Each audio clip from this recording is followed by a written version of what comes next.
கோவையில் ரோலக்ஸ் யானை தாக்கியதில் விவசாயி பரிதாபமாக உயிரிழந்த சம்பவம் பெரும் சோகத்தை ஏற்படுத்தியுள்ளது. யானையை பிடிக்கும் முயற்சியில் ஈடுபட்ட சிறப்பு குழுவினர் சொகுசு விடுதியில் தங்கி அலட்சியமாக இருந்ததால் ஒரு உயிர் பறிபோனதாக குற்றச்சாட்டு எழுந்துள்ளது. நடந்தது என்ன?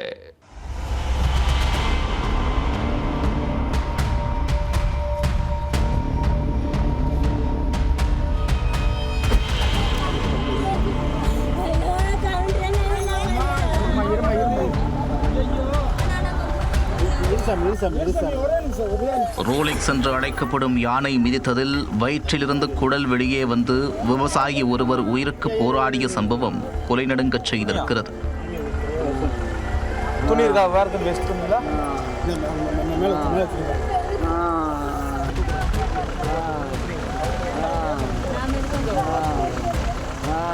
பதினைந்து நாட்களுக்கும் மேலாக வனத்துறையினர் கும்கி யானைகளுடன் ரோலெக்ஸை பிடிக்க தீவிர ரோந்து பணியில் ஈடுபட்டும் அதை நெருங்க முடியாமல் திணறி வருகின்றனர். கால்நடை மருத்துவருக்கே உயிர் பயம் காட்டிய யானை தற்போது விவசாயியின் உயிரை காவு வாங்கியிருக்கிறது. பொதுமக்களை அச்சுறுத்தி வரும் யானை வனத்துறையினரின் வலையில் சிக்குமா?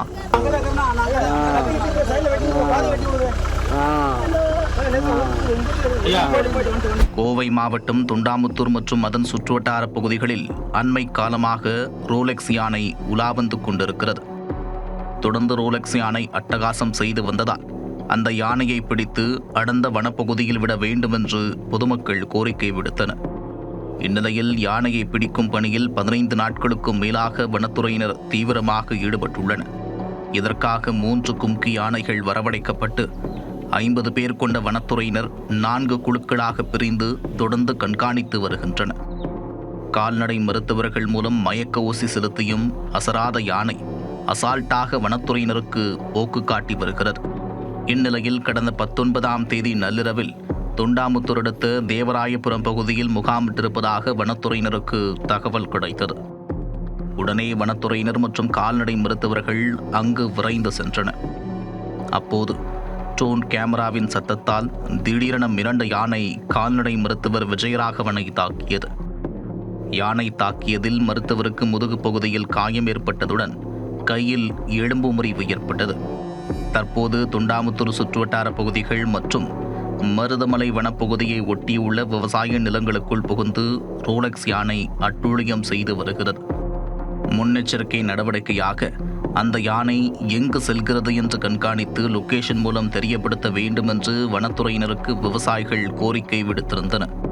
ஆனால் அதை கருத்தில் கொள்ளாமல் கடந்த 15 நாட்களுக்கும் மேலாக காட்டு யானையை கண்காணிக்கும் பணியில் ஈடுபட்ட சிறப்பு குழுவினர் அலட்சியம் காட்டியதாக கூறப்படுகிறது.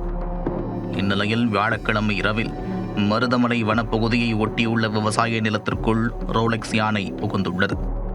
அப்போது ராஜேந்திரன் என்பவரின் தோட்டத்தில் வேலை செய்து வந்த 55 வயதான செந்தில் என்பவர் சென்றபோது எதிரே யானை வந்துள்ளது.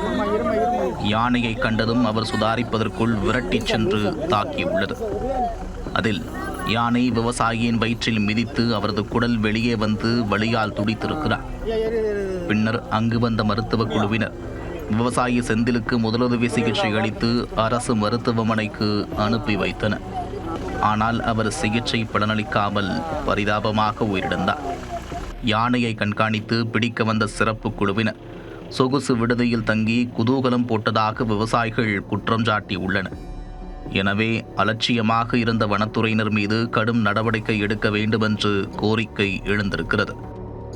அண்மையில் நீலகிரியில் 12 மனித உயிர்களை பலிவாங்கிய ராதாகிருஷ்ணன் யானையை 4 கும்கி யானைகள் உதவியுடன் வனத்துறையினர் திறம்பட செயல்பட்டு மயக்க ஊசி செலுத்தி பிடித்தனர். எனவே அதே டீமை வரவழைத்து ரோலெக்ஸ் யானையை பிடிக்க வேண்டுமென்று விவசாயிகள் வலியுறுத்தியுள்ளனர். மயக்க ஊசி போட்டும் மயங்காமல் மிரட்டி வரும் ரோலெக்ஸ் யானை விரைவில் பிடிபடுமா?